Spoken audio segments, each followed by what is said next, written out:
homme. Kevin Looney, on vous l'a présenté, 51 ans, qui est à la tête des Nets depuis février, et le licenciement de Jack Vaughn. Non, le bien, ouais. C'est sa toute première expérience en NBA, lui qui a été 6 ans head coach des Huskies du Connecticut et qui avait rejoint les Nets comme adjoint depuis 2023. On va voir s'il va pouvoir diriger cette équipe un peu en transition. Hein. C'est vrai que beaucoup de gens se posent la question de savoir où vont les Nets, où va ce projet des Nets après la saison dernière où on avait tout misé sur un trio de stars et là on repart. Et notamment avec le choix de Schroeder, alors que Jalen Brunson qui prend ses premiers points, un 3 points pour lancer la fiche de stats. Magnifique 3 points. Jalen Brunson qui a la particularité d'être gaucher. Ouais, je pense que c'est quelque chose qu'on sous-estime énormément. De jouer contre un gaucher, c'est très compliqué. Parce qu'évidemment, ça va être très différent de jouer contre la plupart des joueurs qui sont droitiers. Donc ça rend le boulot encore plus difficile pour les défenses de jouer contre un gaucher. Ouais, tous les positionnements sont inversés, ouais, toute la gestion. Puis il n'y a rien à faire, hein. C'est comme dans d'autres sports, comme en foot ou en tennis, c'est parfois un peu plus élégant. Hein. Ouais. En tout cas, là, on a encore vu l'attaque contestée, une belle défense de cette équipe des Nets pour récupérer le ballon. Et là, on voit aussi DiVincenzo qui conteste aussi bien la passe que le tir de Mikal Bridges. McBride. Et le premier 3 points pour McBride. En tout cas, New York a choisi de tirer de loin et ça marche plutôt bien depuis quelques minutes. Les 3 points rentrent et s'enchaînent. Et j'allais dire que New York creuse tout doucement l'écart, mais les Nets s'accrochent grâce notamment à cet homme qui est le meilleur marqueur des Nets, Cam Thomas, 22 ans seulement, drafté en 2021 au premier tour et qui est avec une moyenne de 21 points par match cette saison, 33e meilleur marqueur de la ligue. Oh, magnifique, hein, le tir de Jalen Brunson, je vous ai vu hocher de la tête. Ouais, il est dans un très très bon rythme, c'est le deuxième 3 points. C'est justement ça que Brooklyn devait éviter de faire, c'est de le laisser prendre feu, surtout dès le début du match. Ça peut vraiment donner beaucoup de confiance et c'est le meilleur joueur, donc c'est vraiment quelque chose à éviter. Ouais,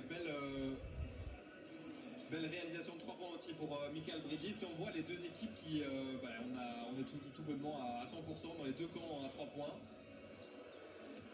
Et ça continue. Et ça continue, hein. Je pense qu'il y a un très bon mouvement de balle, surtout de la part des Knicks. On voit vraiment tous les joueurs toucher la balle et ça ouvre évidemment des tirs assez faciles et assez ouverts. Oui, parce que finalement, on savait qu'on allait avoir deux grosses défenses, mais peut-être que du coup, la tactique des deux équipes, c'est justement d'éviter d'aller dans l'impact physique trop et de tenter un peu de loin. C'est ce genre de choses qui peut être imaginé par les coachs. Oui, tout à fait. Je pense que en général, jouer collectivement, c'est toujours une bonne stratégie. Et là, on voit vraiment que tout le monde touche la balle et ça crée évidemment des shots plus faciles. Donc évidemment que le taux de réussite va toujours être un peu plus élevé. Ouais, ça tourne très bien pour l'instant et c'est vrai que dans la raquette, c'est à l'image des compliqué dans la raquette. Ouais, c'est fort serré. Et DiVincenzo là, tiens, voilà le premier 3 points tenté qui est raté. Et c'est McBride qui s'est envolé là dans le banc, alors que Thomas conclut avec un dunk. Et les Nets qui reviennent à 2 points. Donc c'était Josh Hart qui a valsé dans le banc pour tenter de garder le ballon en jeu. Et finalement, ça a profité aux Nets. C'était peut-être pas le meilleur move de Josh Hart. Oh, magnifique, quelle passe de Jalen Brunson. Ça, c'est vraiment le point fort de Jalen Brunson. Ce qui fait sa force, c'est vraiment l'homme meneur de jeu, gestionnaire, mais qui sait aussi faire les bons plays au bon moment et trouver l'homme ouvert.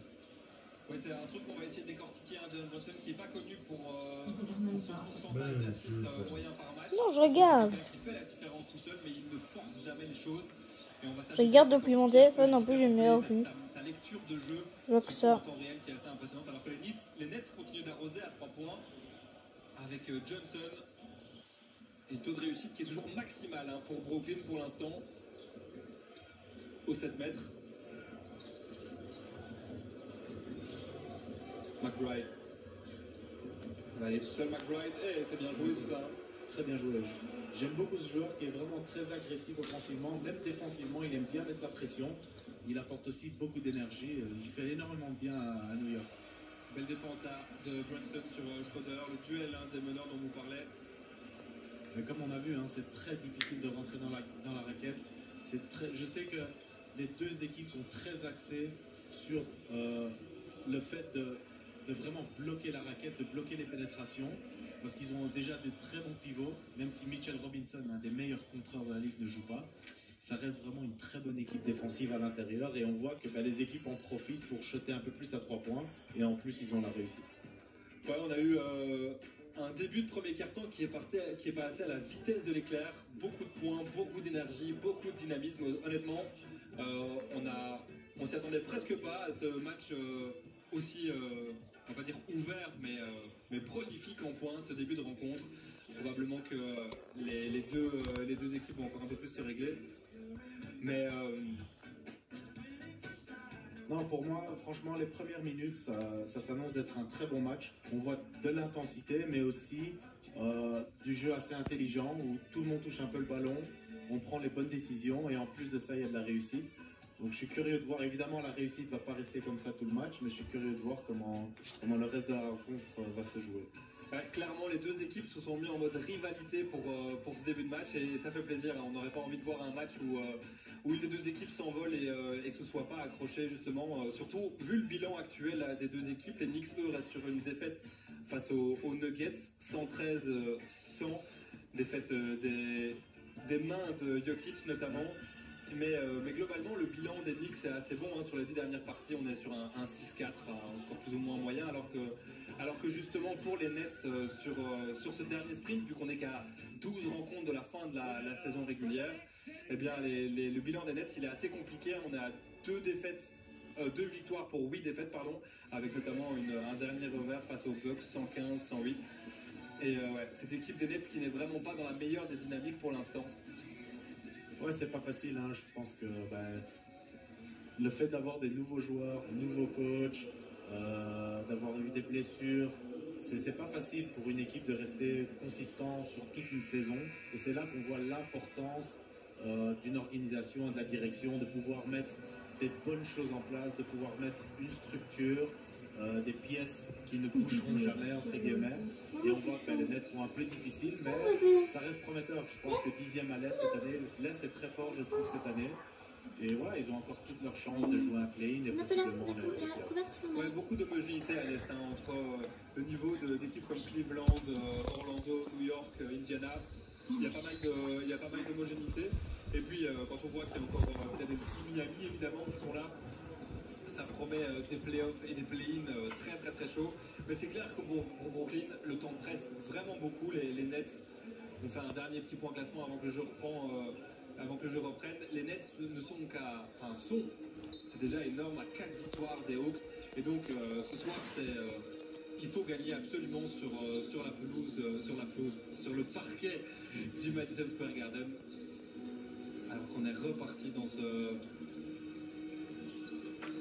premier carton, avec vous l'avez vu, un temps mort qui a été pris par les Knicks. Peut-être un petit peu de réglage défensif pour le Tips. Tom Thibodeau, très très exigeant, un coach qui serre énormément la vis, en place depuis 2020 dans la grosse pomme, et qui au fur et à mesure a réussi à recruter les pièces qui manquaient à son dispositif.